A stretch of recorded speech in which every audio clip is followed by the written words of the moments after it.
Cada vez que Manuel López se sube a su vehículo, trata de mentalizarse para enfrentar no solo el tráfico, sino también a conductores agresivos. Pues en 2 ocasiones ya me han sacado, fíjate que ahora sí que la pistola. El año pasado en Arizona ocurrieron 704 accidentes automovilísticos relacionados a furia al volante. En Estados Unidos, cada 16 horas una persona fue herida o asesinada a balazos por un incidente de este tipo. Y según expertos en salud mental, el calor excesivo es un factor que podría ser determinante, ya que puede alterar la toma de decisiones y el control de impulsos. Por eso recomienda a las personas a tomar medidas para no tornarse agresivas al estar tras el volante. Planear con tiempo y evitar tener prisa al conducir, vestir ropa adecuada para el calor, tomar mucha agua, tener visualizaciones positivas. Si usted se enfrenta con un conductor agresivo, las autoridades recomiendan que no lo mire directamente a los ojos, no se enganche en una discusión y llame a la policía.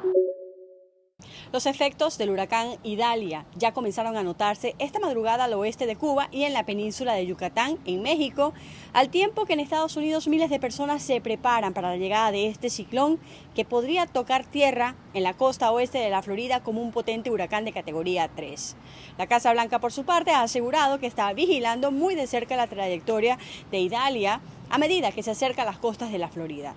La portavoz de la Casa Blanca, Karine Jean-Pierre, confirmó que el presidente Joe Biden había hablado con el gobernador de Florida, Ron DeSantis, para discutir los posibles impactos de este huracán en la entidad, en el que además se aprobó la declaración de emergencia para la Florida.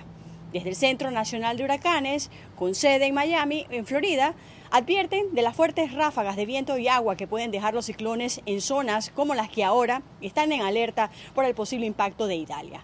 Ante esta emergencia, muchas personas han acudido a supermercados, gasolineras, en busca de provisiones para los próximos días.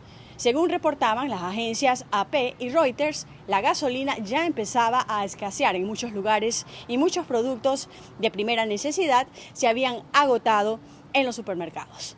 Desde Washington, Sofía Pisani de La Voz de América para Telearuba.